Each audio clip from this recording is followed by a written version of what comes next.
Hola,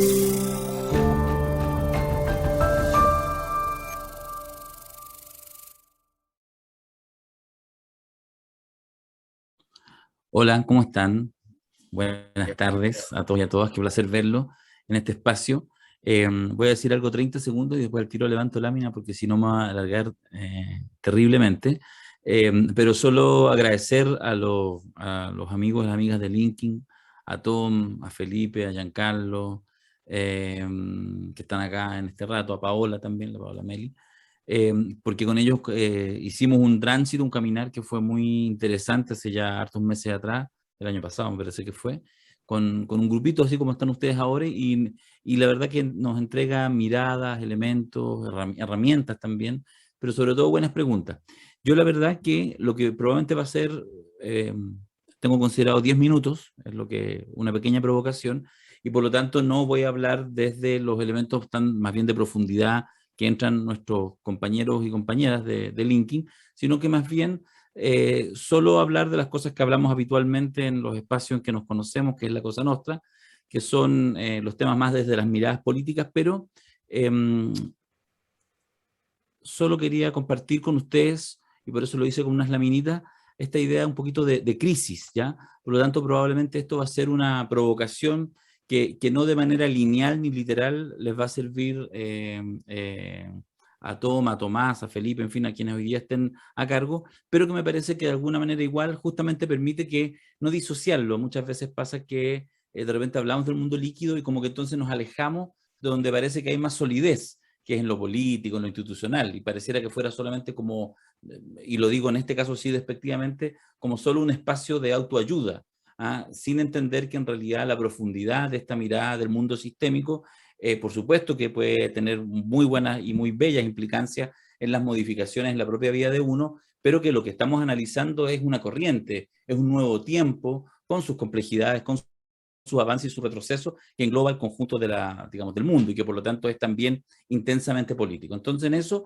yo traigo una provocación que no tiene, que no es novedosa, sencillamente hice una síntesis muy rápida para tratar de alcanzarla en 10 minutos y mira qué desastre, no tengo un reloj a la mano porque con la presentación tapo el minutero. Así que Felipe, a ti te alcanzo a ver, entonces, cuando queden 2 minutos, para 10 minutos tú me haces así, uno, y después cuando ya quede poco, no sé qué me haces, pero no seas grosero. Ya, vamos entonces con rápidamente con lo que les quería mostrar. Qué bueno que está Mirko, porque gran parte de las cosas que estoy planteando resuenan en los elementos de Mirko. Mira que son amorosos, sí me trajeron un, un reloj, ¿cómo se llama ahora? Un celular. Eh, Pensaba yo en estas preguntas, ¿qué esperar de la sociedad chilena en los próximos años? ¿Existe el riesgo de un estallido social? Son preguntas que uno se hace. ¿Cuáles son las oportunidades que se abren?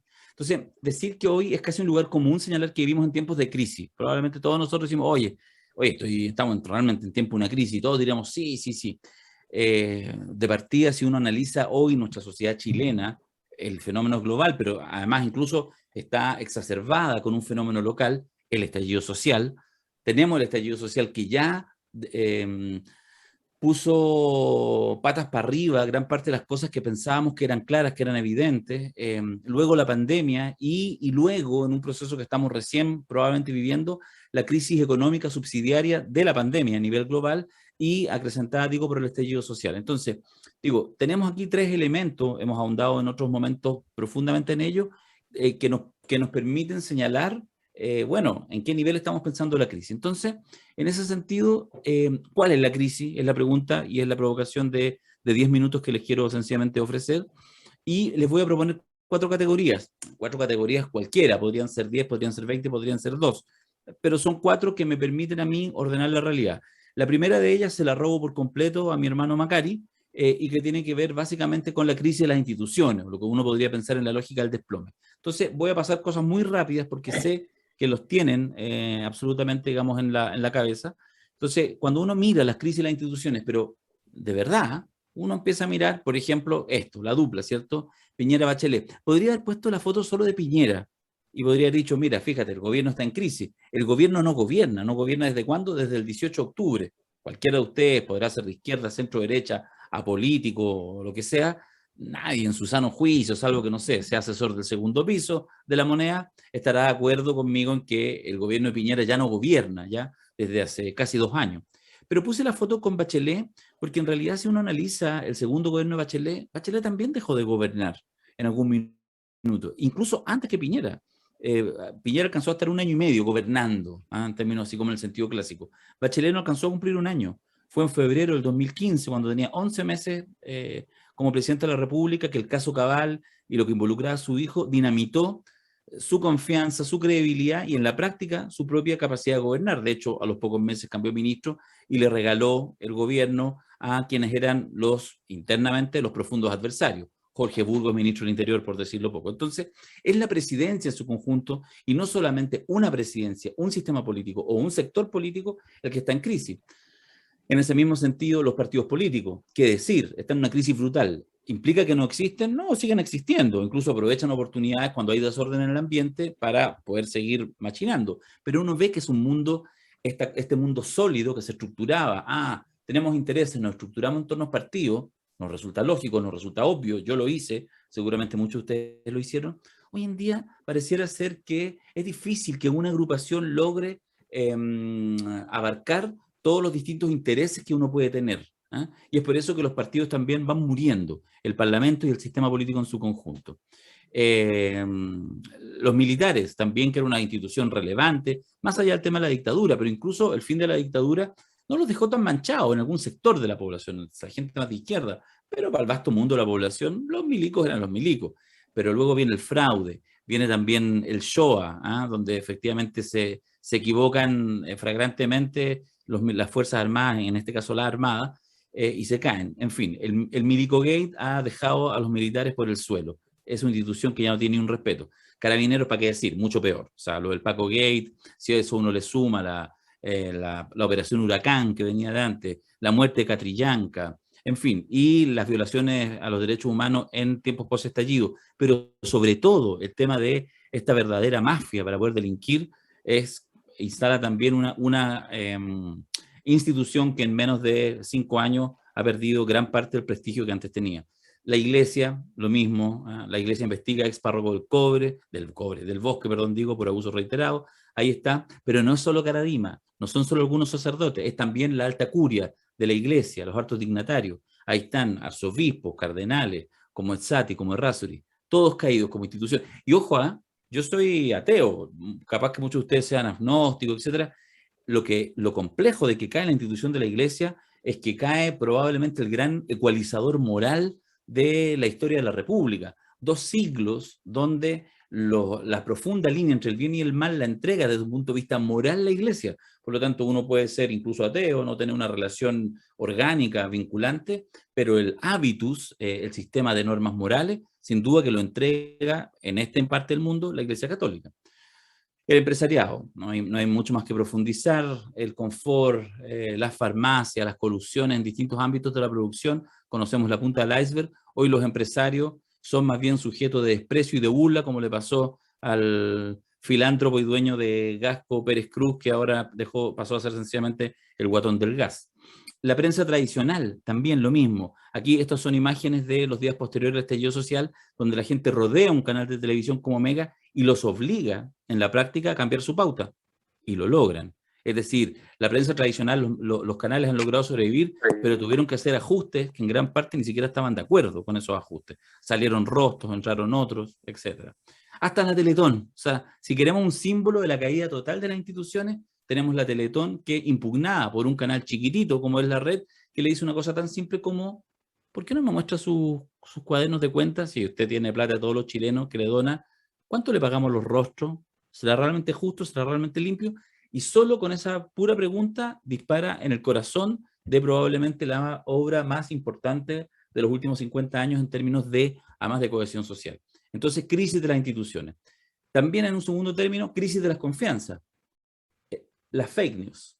Las fake news. Ahí está, de hecho, puse una muy actual, como es la presidencia de Elisa Loncón de la Convención Constituyente, que a los pocos, al día siguiente, aparece esto que se viralizó completamente, donde supuestamente ella aparecía recibiendo la beca Presidenta de la República de manos de Pinochet en 1989, lo que le permitió estudiar en la Universidad de Europa.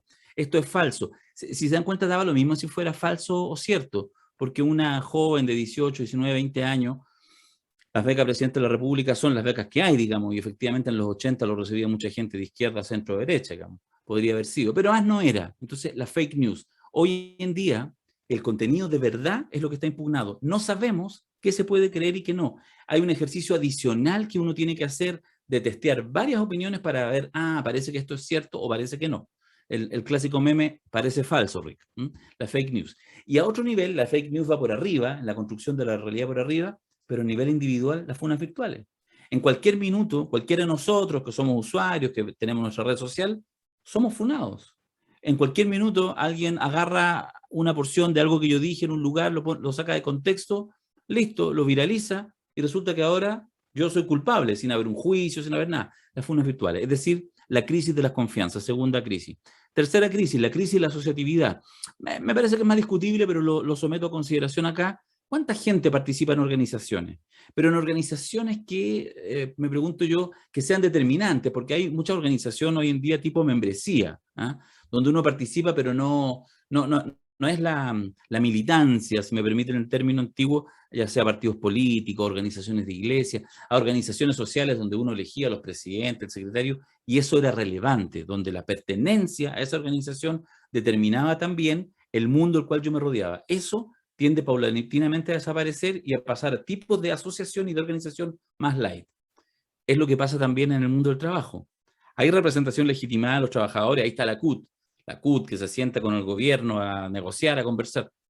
La CUT tuvo hace 3 meses atrás, 2 meses atrás, por primera vez elecciones generales, es decir, un hombre, un voto, un trabajador, un voto. Fueron a votar 33.000 trabajadores en todo, desde Arica a Punta Arenas.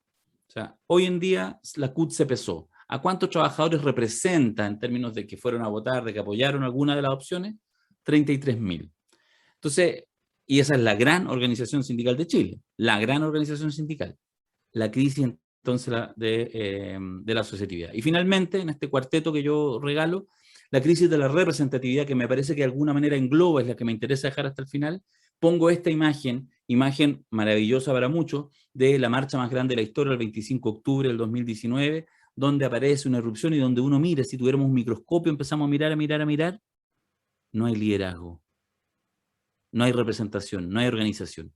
El estallido social, con esto voy ya cerrando este último par de minutos, el estallido social es sobre todo, desde mi perspectiva, la irrupción de la demanda sin mediación. ¿Ya? Esto lo han planteado algunos, yo se lo escuché con mucha nitidez al profesor Manuel Antonio Garretón y desde ahí me ha resonado mucho, aunque él tiene una salida distinta, pero si algo me parece que caracteriza el estallido social, con todas las valoraciones que uno puede hacer de ese proceso, yo hago muchas, es sobre todo la irrupción de la demanda sin la mediación. Tengo una demanda, quiero algo, pero ya no me voy a agrupar en el partido político, ni me pondré detrás de una bandera, ni detrás de un líder, como decían los prisioneros hace 40 años atrás. No hay liderazgo, no hay organización.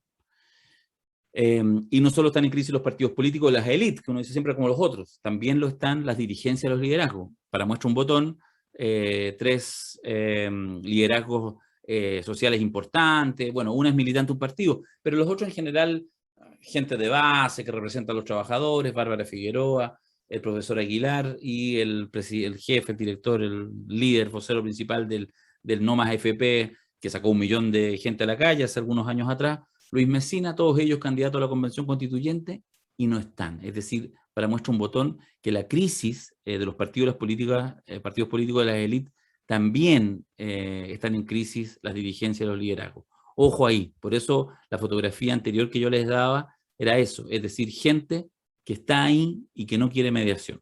Eso me parece que es lo importante y ahí está esta idea, digamos, del mundo líquido que se nos aparece. Entonces, crisis institucional, crisis de las confianzas, crisis de la asociatividad, crisis de la representatividad, y eso nos abre un universo, un mundo mucho más difícil de bosquejar, de proyectar, donde aparecen estas imágenes, que para algunos son muy bellas, para algunos son dantescas, pero a partir de ellas y de la violencia que encarnan, porque lo inédito del estallido no fue la masividad, sino la violencia, hoy Chile, lo digo yo provocativamente, escribirá una nueva constitución porque se quemó el metro y hubo saqueos masivos. Desde mi perspectiva, no es posible pensar que estemos en este minuto escribiendo una nueva constitución si en cosa de 4 semanas no la entregaron en bandeja lo que no entregaron en 30 años, y eso se debió tanto a la quema del metro como a los saqueos masivos. No asumir este dato me parece a mí una deshonestidad intelectual, pero finalmente mira lo que son las cosas, esta es la imagen que tenemos para iniciar este nuevo proceso. Es decir, uno podría decir, bueno, pero ¿cómo de algo tan violento, tan tumultuoso, tan anárquico, se logra llegar a eso?